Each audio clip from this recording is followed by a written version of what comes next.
Am fost primii care l-au folosit și îl folosim contra bolilor virale. Când a început moartea în masă a albinelor, situația era: apicultorul a lucrat bine tot sezonul și era mulțumit. A obținut multă miere pe care a colectat-o.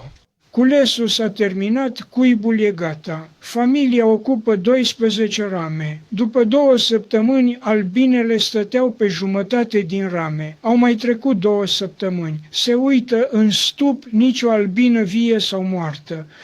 Mierea e intactă, curată, fără urmă de diaree, dar albinele au dispărut, el zice, au plecat.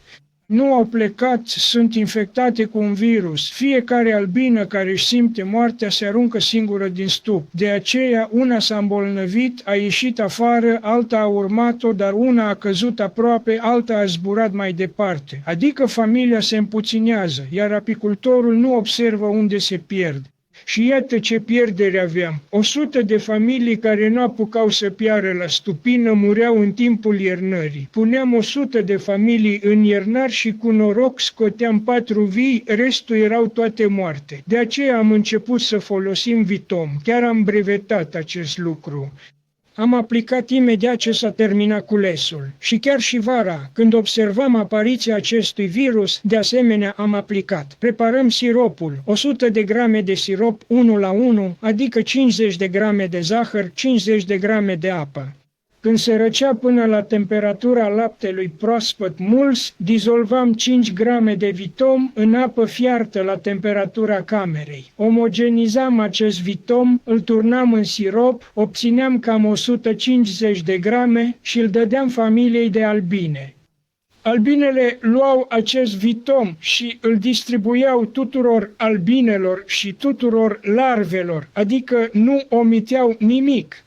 Este exact cantitatea pe care o consumă o familie odată. În caz de infestare puternică, repetam tratamentul o zi da, una nu și făceam astfel 1-3 administrări. Și, drept urmare, familiile au încetat să mai moară din cauza bolilor virale. Acolo unde nu s-a administrat acest Vitom, s-a repetat situația despre care am mai vorbit. Puteți identifica virusul vara când apare în zilele călduroase cu nopți reci și când albinele colectează păstură. În această perioadă, la urdiniș puteți observa albine negre și lucioase. Ele își mișcă aripile, ca și cum ar încerca să scuture ceva de pe ele. Acestea sunt de fapt cele bolnave. Celelalte albine nu le lasă să intre în stup și treptat acestea mor. Atunci folosește Vitom. Acesta nu e antibiotic și nu afectează calitatea hranei sau a albinelor. Ei bine, acum oamenii îl folosesc pe scară largă. Noi îl utilizam doar ca tratament, dar acum îl folosesc pentru imunitatea familiilor de albine. Și acest Vitom îl aplică primăvara, la hrănire. Apicultorii au succes. Iată, la noi Serghei Petrovici îi hrănește și este foarte mulțumit că familiile care încep să fie hrănite cu Vitom cresc rapid, iar albinele sunt mai sănătoase. Vitom e bun, e o luptă împotriva virusilor. Am simțit-o pe pielea mea convingător, adică m-am vindecat de virusul encefalitei. Eu umblu prin taigă, avem foarte multe căpușe, dar m-am protejat atât de bine încât nu m-am temut de ele. Când te întorci, scuturi vreo 15 de pe tine. Te mușcau, îi smulgeam și am dat de o căpușă cu encefalită. Iar când s-a încheiat perioada de incubație, encefalita asta m-a luat în primire. Sunt în niște dureri groaznice. E ca și cum te-ar tăia cu ferăstrăul în bucăți. Nu mă pot nici așeza, nici mișca, nici din mână, nici din picior. Și, spre norocul meu, am întâlnit unul dintre autorii acestui probiotic Vitom 1 și el avea la el 3 pliculețe. Mi le-a dat, adică de câte 5 grame. Am luat un plic seara. N-am putut sta întinsă. M-a durut tot, nici pe scaun. Am stat în picioare până dimineață, când mi-a trecut. Febra a scăzut și ea, așa că m-am dus la muncă fără probleme. Apoi, în a doua noapte, am mai luat de 5 ori și gata. Cât despre encefalita asta, desigur, a rămas acel țiuit în cap după ea. Se simte, asta se întâmplă și când te tratezi prin spitale. Uite, și eu am un apicultor cu encefalită, un an întreg după spital. Avea dureri de cap groaznice. Nici spitalul nu îi putea vindeca. Unii rămâneau invalizi. Și acest probiotic, se pare, ajută foarte mult. Celor care suferă de cancer li se prescrie chimioterapie pe care trebuie să o suporte. Dar unii nu pot duce la bun sfârșit nici măcar jumătate din tratament, pentru că este extrem de dureros. Oamenii se degradează complet. Eu am folosit asta. Un membru al familiei mele era bolnav și nu putea face chimioterapie. Încă de la prima ședință era cât pe ce să leșine, iar când a început să ia Vitom, a dus la capăt toată procedura, din prima până în ultima zi, nu i-a căzut nici măcar părul și a scăpat de cancer. După toate, și-a susținut doctoratul și acum e la căi ferate. Uite-l pe Fred, ne încurcă jucându-se. Tocmai din acest motiv, persoanele care au reușit să se vindece promovează cu mare entuziasm produsul Vitom. Acest tratament, Vitom, este recomandat în mod special pacienților care suferă de cancer și nu celor care au tuberculoză. De exemplu, un pacient care fusese deja considerat un caz pierdut de către medici, a început să administreze Vitom în fiecare zi. S-a vindecat, s-a însurat, are chiar și 2 copii, adică e un leac atât de puternic. Ei bine, noi folosim Vitom pentru albine, pentru a trata aceste boli virale. Ideea este că Vitom 1 nu este un antibiotic, prin urmare nu se acumulează în miere, iar când albinele îl folosesc, acesta le întărește imunitatea, la fel cum o întărește și pe cea a oamenilor.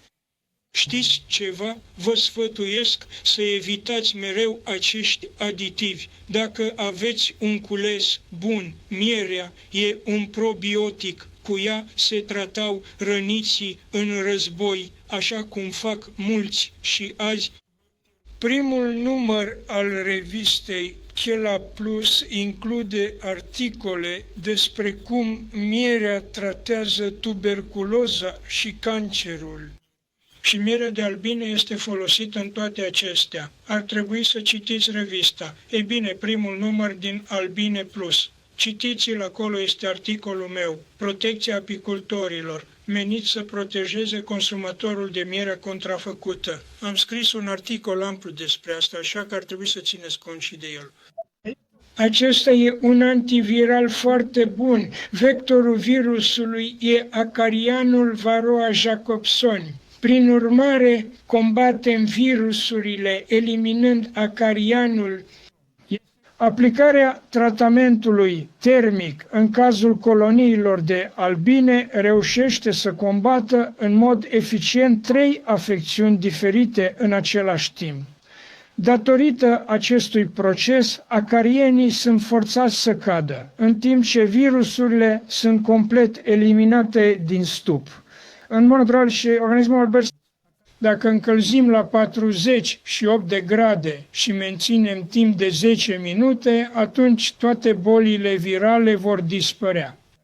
Și cel mai important, în timpul tratamentului termic nu apare nosemoza, adică este și un tratament împotriva nosemozei, deci acționează simultan împotriva a 3 boli. Dar când se poate folosi Vitom? De exemplu, vara, când nopțile sunt reci, iar zilele călduroase, perioada în care se colectează păstura. Și în acest timp apare o boală virală, cel mai des fiind vorba despre această paralizie neagră, adică albina stă la urdiniș neagră, lucioasă, fără niciun fir de păr, de parcă ar fi dată cu lac, și dă din aripi ca și cum ar încerca să scuture ceva de pe ea. Ei bine, ca în cazul paraliziei cronice, unde toate albinele se comportă așa. iar albinele din stup nu le lasă să intre. Și iată-le stând pe scândura de zbor, sunt niște albine negre. Acestea sunt tocmai cele afectate de virus. Așadar, în acest timp le puteți da noaptea câte 100-150 de grame de sirop cu 5 grame de vetom. Albinele vor distribui cele 150 de grame. Fiecare albină și larvă își va primi porția. La infestări severe, repetați de 3 ori, folosind 15 grame. Simte echilibrul din interior. Probioticele Vetom ajută la refacerea apărării naturale a organismului tău. Încearcă-le și tu!